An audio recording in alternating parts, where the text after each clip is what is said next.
enviado por Dios del cielo. Y le dice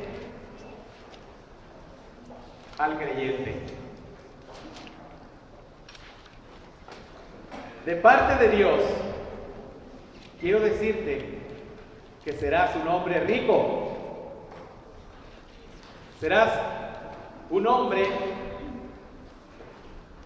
que vas a tener presencia social, que vas a crecer y vas a ser prominente ante la sociedad. Quiero decirte que te vas a casar con una mujer muy bella, a la cual vas a amar y vas a ser muy amado también. El hombre dijo: ¿de verdad es una promesa? Es una promesa de Dios. Así que el hombre, después de haber escuchado al ángel esta promesa, se fue a su casa, dijo: ya no me voy a preocupar, al fin que Dios ya me prometió eso.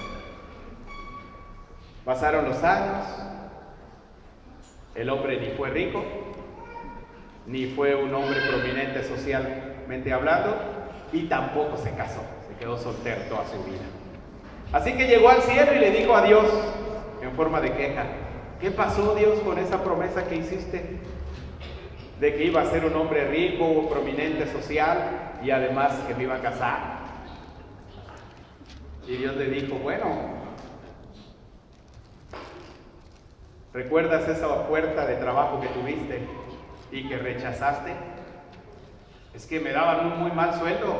¿Cómo iba a aceptar eso si tú me dijiste que iba a ser rico? Es que en ese trabajo ibas a empezar desde abajo, pero te ibas a ganar la confianza del dueño de la empresa, que te iba a dejar al frente de ella y después te ibas a hacer dueño. Pero tampoco fui prominente socialmente. Bueno, ¿te acuerdas del terremoto que sucedió en tu ciudad? Necesitaban tus vecinos tu ayuda. Hubo mucha gente sepultada en los escombros, pero tú solo te preocupaste por cuidar tu casa para que no vayan a robarte los bandoleros lo que tenías en tu casa. Hubieras hecho eso y la gente te hubiera reconocido, porque hubieras sido un hombre servicial y ante la sociedad hubieras sido prominente por tu servicio. ¿Y por qué no me casé? ¿Recuerdas a esa muchacha guapísima que estaba en la iglesia? ¿A quién? A Fabiola. Sí, a Fabiola. ¿La recuerdas? Sí, cómo no. Todos andábamos detrás de ella. Sí, ¿tú la amabas? Me enamoré de ella. Pero nunca le dijiste lo que sentías. Nunca te preparaste espiritualmente para hacer un buen partido para ella. Te quedaste ahí, dormido en tus laureles. Un hombre más espiritual que tú decidió decirle a ella lo que sentía. Y como tú no se lo dijiste, pues ella le hizo caso a quien sí se lo expresó. Bueno, es un cuento, muchachos. Pero a veces pensamos de las promesas como este cuento. Pensamos que Dios así maneja las promesas con nosotros. Quisiéramos que baje un ángel del cielo y nos haga las promesas que necesitamos para entonces quedarnos tranquilos y sin preocuparnos. Y aunque tiene un significado esta pequeña ilustración de que sí, Dios promete, pero nosotros tenemos que hacer algo, las promesas de Dios no se manejan en realidad así. Vamos a ver cómo se manejan, cómo debemos entender las promesas de Dios nosotros. ¿Recuerdan? Esta escritura la vimos la semana pasada. Segunda de Pedro 1, versículo 3, la vamos a repetir. Dice: Dios por su poder nos ha concedido todo lo que necesitamos para la vida y la devoción, al hacernos conocer a aquel que nos llamó por su propia grandeza y sus obras maravillosas. Por medio de estas cosas, nos ha dado sus promesas, que son muy grandes y de mucho valor, para que por ellas lleguen ustedes a tener parte en la naturaleza de Dios y escapen de la corrupción que los malos deseos han traído al mundo. Después de esta escritura, hablamos la semana pasada, o nos centramos en los siguientes versículos. Por eso dice, deben añadir a su fe la buena conducta, etcétera, etcétera, etcétera.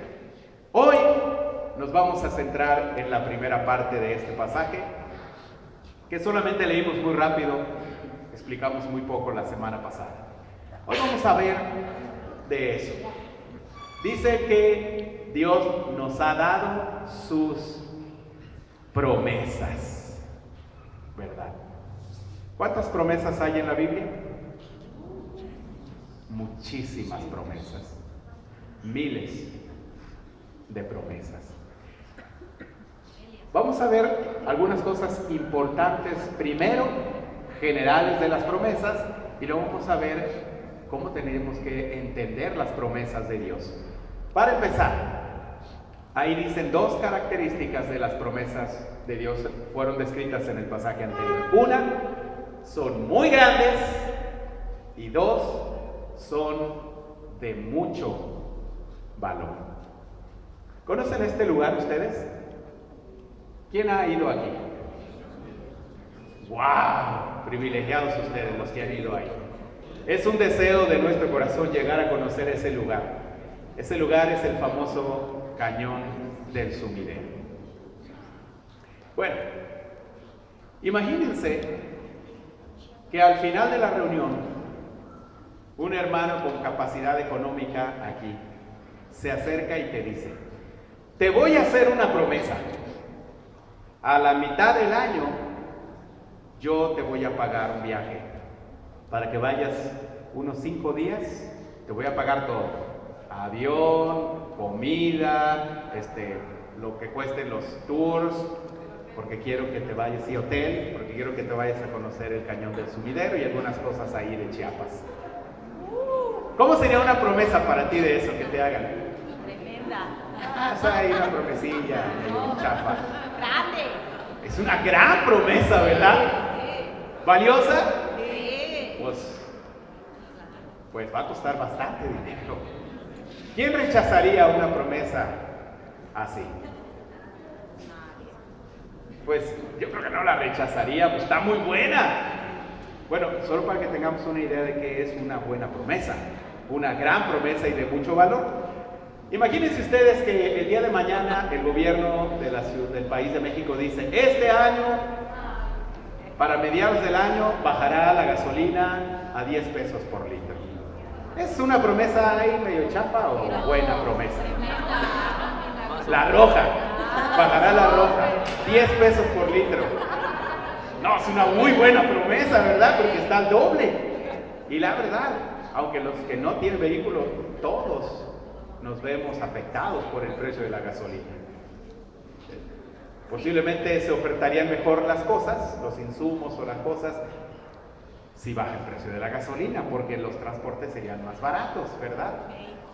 Sería una muy buena noticia, una gran promesa, que no creo que va a dar el gobierno en este año, ¿verdad?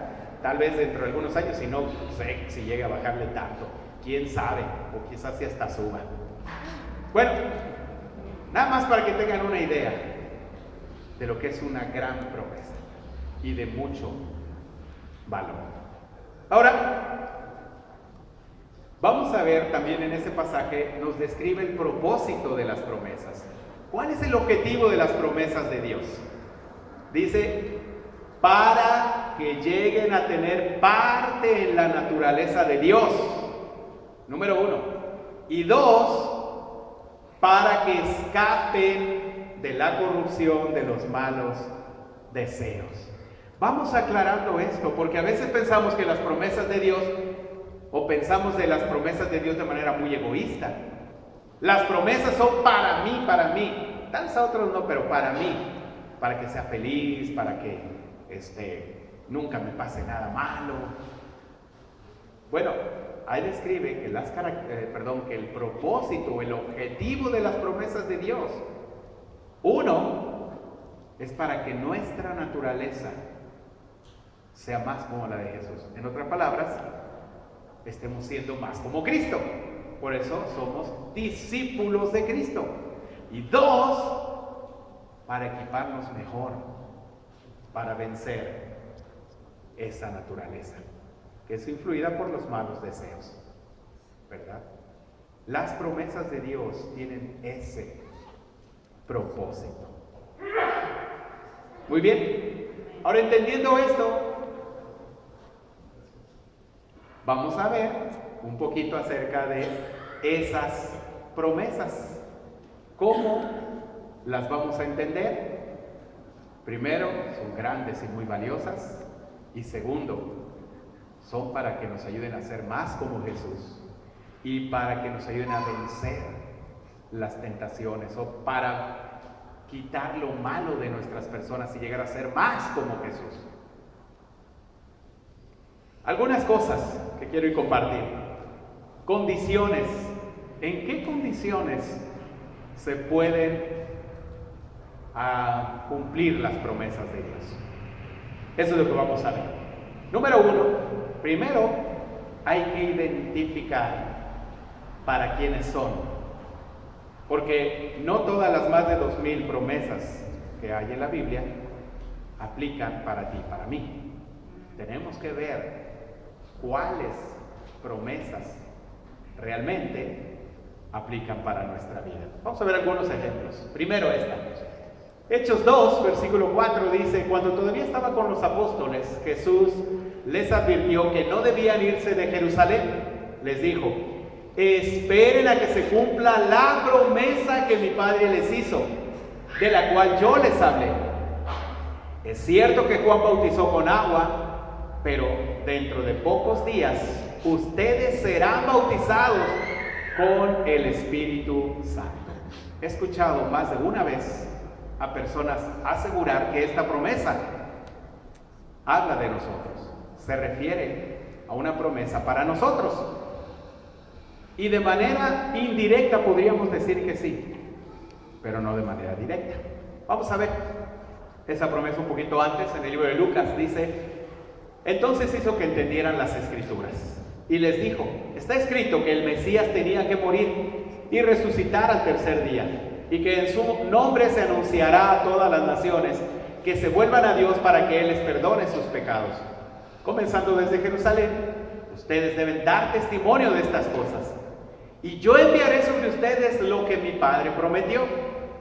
Pero ustedes quédense aquí, les dice, en la ciudad de Jerusalén, hasta que reciban el poder que viene del cielo.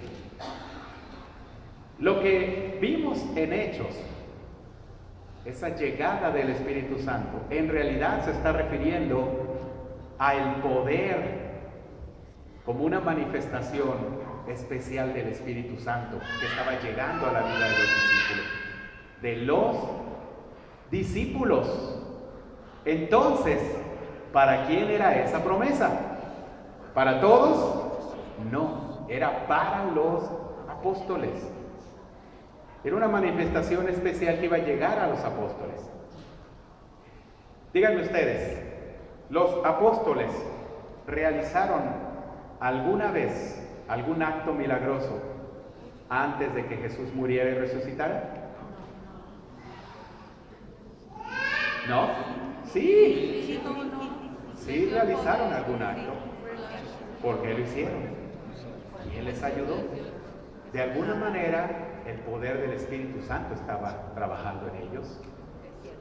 Pero aquí estamos hablando de una manifestación especial que el Espíritu Santo iba a hacer llegar en los apóstoles. Entonces esa promesa ya se cumplió. No es una promesa que está por cumplir, porque ya se cumplió. Y a partir de ahí es como la puerta al preámbulo en la cual todos los demás podemos creer que el Espíritu Santo puede llegar a nuestras vidas. El Espíritu Santo, más no la manifestación como esta del poder del Espíritu Santo.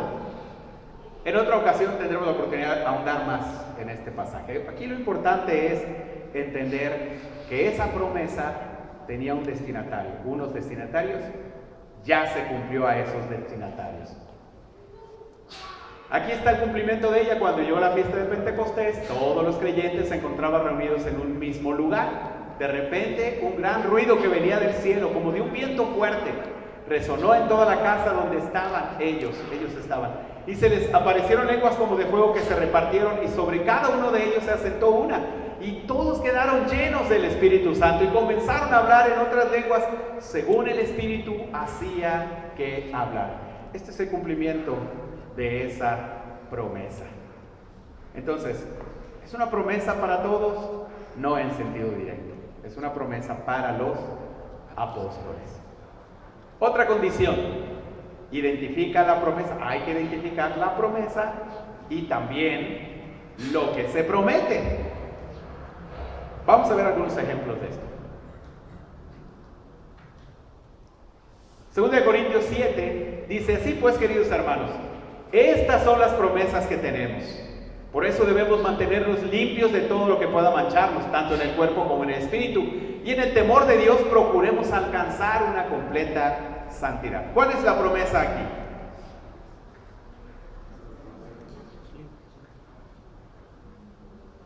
Pues no se sabe. Así nada más, viendo este pasaje, pues no sabemos, ¿verdad?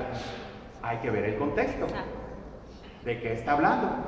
Dice, así pues, está uniendo entonces con esta frase algo de lo que estaba hablando antes. ¿Qué es lo que estaba hablando antes? Dice, viviré y andaré entre ellos, capítulo 6, versículo 16. Yo seré su Dios y ellos serán mi pueblo. Por eso también dice el Señor, salgan de medio de ellos y apártense, no toquen nada impuro. Entonces yo los recibiré y seré un padre para ustedes y ustedes serán mis hijos y mis hijas, dice el Señor Todopoderoso. Aquí identificamos la promesa. La promesa que dice en el capítulo 7 es esta.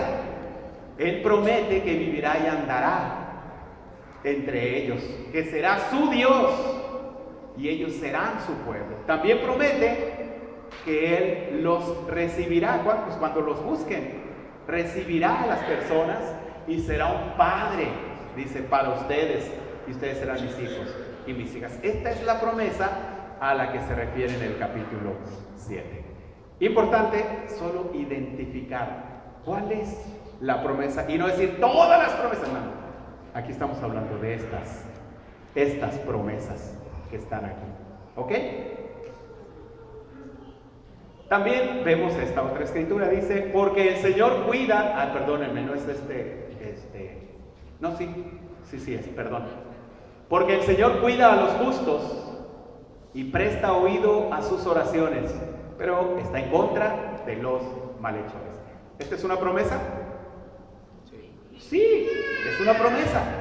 El Señor cuida a los justos. ¿A quiénes se refiere con los justos? Pues se supone que se refiere a los cristianos. Los cristianos que por la gracia de Dios somos justos. Él cuida a los justos. O bueno, es un pasaje del Antiguo Testamento, sí, pero que tiene cabida aquí, en una aplicación para los cristianos en el Nuevo Testamento. Entonces dice ahí, el Señor cuida de los justos. Esa es una promesa. Entonces no me va a pasar nunca nada malo porque Dios me cuida. Es una promesa. Y también yo he escuchado personas decir así, y me anima a escuchar la fe que tienen. Decir, hey, tranquilo, no te preocupes por mí, estaré bien, me voy a arriesgar, va a ser un poco peligroso, pero Dios me va a cuidar y no me va a pasar nada porque esa es una promesa. ¿Será que esto funciona así? ¿Cuál es realmente la promesa? Vamos a identificar el contexto también, de qué está hablando ese pasaje. Siguiente versículo dice, ¿quién podrá hacerles mal si ustedes se empeñan siempre en hacer el bien? Pero si aún por actuar con rectitud han de sufrir, dichosos ustedes.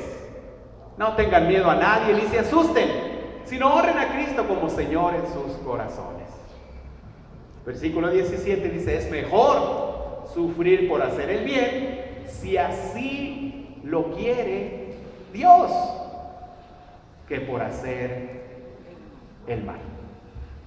Bueno, si ustedes leen todo el capítulo de Pedro, se van a dar cuenta, pero en todo el libro de Pedro se van a dar cuenta que se escribió para dar ánimo a los cristianos de esa parte de Galacia, en Ponto, porque estaban sufriendo persecución y muchos estaban siendo atacados. Y la misma Biblia, el mismo pasaje dice, pero puede que sufran. Si han de sufrir, ánimo. No tengan miedo, Dios está con ustedes. Él los va a cuidar. Platicaba con unos hermanos acerca de un emperador romano, terrible.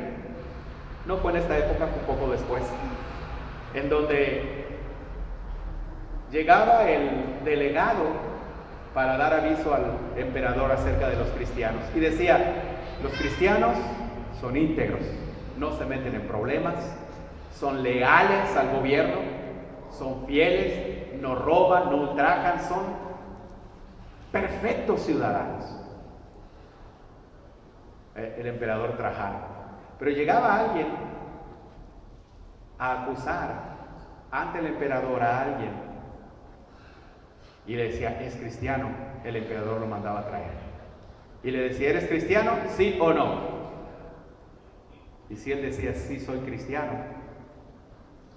entonces lo mandaba a ejecutar. No importaba todo lo que sabían, porque ellos eran justos y eran buenos, y el emperador lo sabía, pero el único delito de ellos era ser cristianos. Hacia allá marchaban los cristianos en esta época.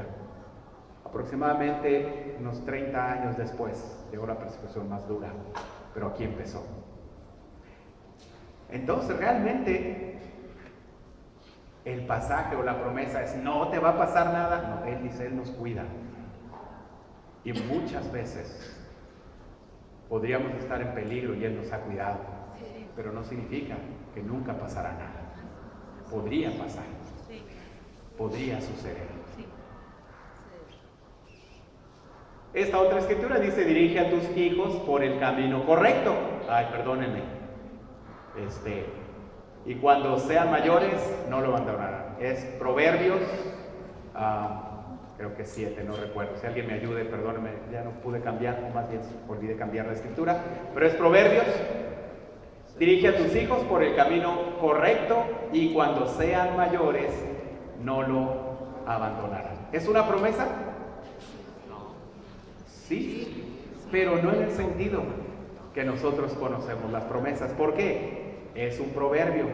La mayoría de los proverbios, o más bien todos los proverbios, son poesía, o como caen dentro de la literatura de la poesía, entonces son más bien principios, no promesas. Por eso puede darse el caso de que un gran joven discípulo que ha sido fiel a Dios por 25 años, lamentablemente tenga un accidente que le quite la vida. Puede suceder. Puede suceder que unos padres que tienen una vida increíble.